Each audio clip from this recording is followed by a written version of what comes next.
The order for me is going to go solvency bubble. Solvency what? Solvency bubble. Alright, cool. And I'll probably throw an advantage on underneath, but You can just send us. yeah.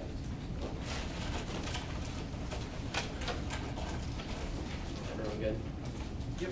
Starting off on the solvency debate, they don't do nearly enough work to cover the argumentation that Zach put on. The first argument they put on the military, that the fact that the Coast Guard is not part of the military, that's really not responsive. All the military falls under the Department of Defense. At the point in time when they don't ever adequately address Zach's argumentation that the Department of Energy has no implementation authority, the Department of Energy fails inherently at putting forth alternative energy policies, they can't claim solvency. All they say is that the Coast Guard is not part of the military. It all falls under the category of the Department of Defense. When the Department of Defense is the overseeing body, and they don't do any work on the specific cards that Zach read you. This is the Department of Defense fails. They don't win on that part of the debate. Secondly, they said they don't replace diesel, or you can't ever replace diesel fuel. Then they still link into they still minimize, or that they minimize use. You're still going to link into the oil prices. They are still going, still going to use diesel fuel. They're going to minimize use, but it still links straight into the argumentation that Zach made, regardless of whether or not they want to impact out the fact that they don't use enough as much diesel fuel. The fact is it's still going to be there. If they want to do a significant impact, they should reduce diesel fuel at all costs. Finally, on the solvency flow, he seeks to say, prioritizing war is inherently bad. No, Zach and I are going to contend that prioritizing war, or at least discussing it on the scale, on the same scale as all of their impacts, is necessary for an educational debate round to take place. At the point in time where you exclude all negative impacts of nuclear war or extinction just because they seem improbable, then you, at that point in time, you as a judge, destroy the possible education that could go on a debate because you refuse to recognize the warrants and the merits of the links that could potentially lead to these impacts, however improbable or unrealistic they seem. Zach and I went on the solvency debate. I set my timer for 5 minutes, I think. Here, how much time is it? Okay, thanks. Sorry. Did I just stop it? Yeah, you did. It's good. So, On to this bubble flow. All right, first on the bubble flow, first of all, he said the bubble can't expand any further. Yes, the bubble can expand any further. That's simple bubble economics. They can always expand further.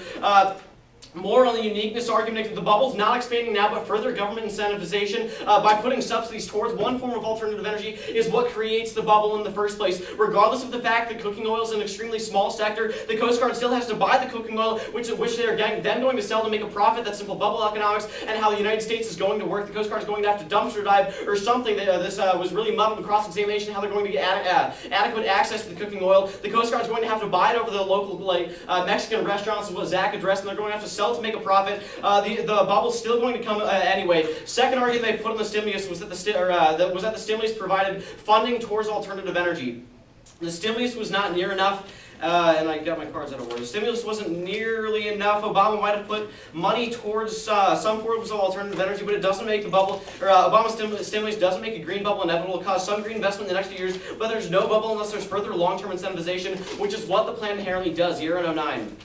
With Obama's budget and stimulus plan, the government's putting a lot of chips in this green basket, replacing one problem with another, turning into a housing bubble to a green bubble. We don't think so. The near hype around the green investment leads us to think that it's possible, if not inevitable. We do, however, think there will be a bubble. It's unlikely to think the nation will have lost its taste for bubbles. So while we'd hope there would be prudence, we know there's not really our style, and our amnesia-prone minds would introduce us to blow up a green bubble. The billions of cash dollars for the government acts as a gap for the next few years. The one thing that we can be sure of is that the cash won't come swiftly, no matter the rhetoric. Take that into account. The capital influx and the green projects is likely to be more orderly and less bubble-inducing grab. Secondly, the key question in determining inflating the bubble is capital. Even with the stimulus, there isn't enough incentives to make it grow. If there are more, we'll see the bubble. The more incentives fall into the affirmative plan when they're putting subsidies towards funding the Coast Guard's use of cooking oil. Once the same source year in 2009. The reason we don't think there will be a green bubble, there's not enough political capital, or there's not enough capital to inflate it. To belabor a point, we compare the green tech investment with the internet's bubble in the late 90s, as clearly demonstrating that investors not anywhere near as excited about that one as they were the green bubble. There's less money to dump in expensive or risky green ventures taking time to develop. The investment's clean tech is trending upward, but it's not yet stratospheric. Once it gets into the upper reaches, we'll see a bubble. Till then, it's proceeding in a rather orderly manner. The Obama stimulus didn't put enough money towards alternative energy, and the fact is that it's spread out towards all forms of alternative energy. Zach and I would contend that picking a winner is what's going to create the bubble. No matter how minuscule, it's going to foster development in that one sort of specific alternative energy. In this case, cooking fuel, which is going to explode the green bubble. It's going to spread over it all. You can take that card.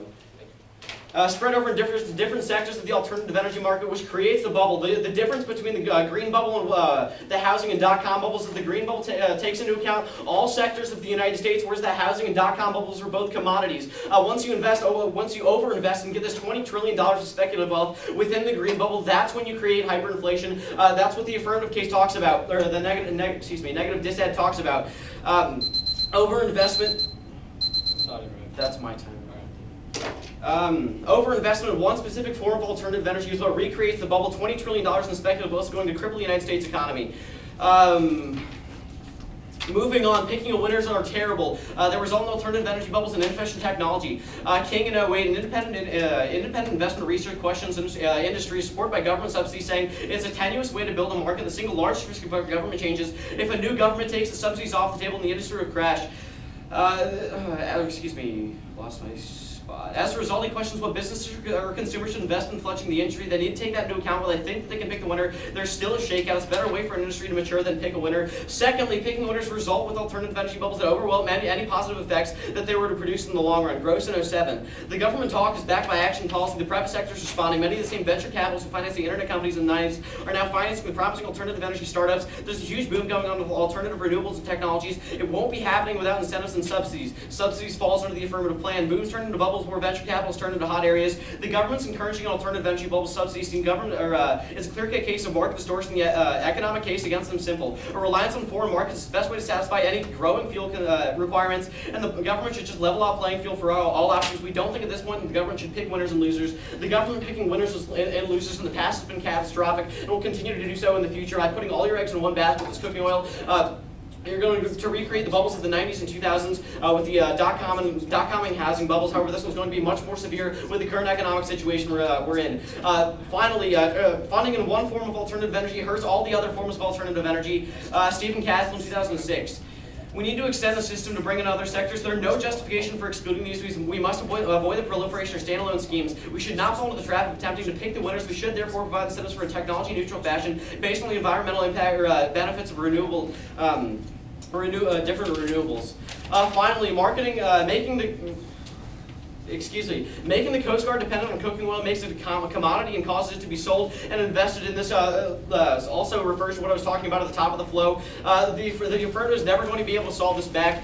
Look at the impacts at the end of the day's debate round. You have the probable impact of an explosion of a bubble, which we've seen empirically is to cripple the United States, and this one's going to be more catastrophic than it's ever been before. The negative gives you two scenarios, one through the politics, which Zach is going to cover, and this one, all the affirmative gives you is the potential of saving biodiversity and human trafficking, which Zach and I are going to contend at the point in time when they don't adequately respond to the Department of Defense has no no empirical proof of it ever being able to solve alternative energy issues. They won't be able to solve either of these advantages. Now good for crossing.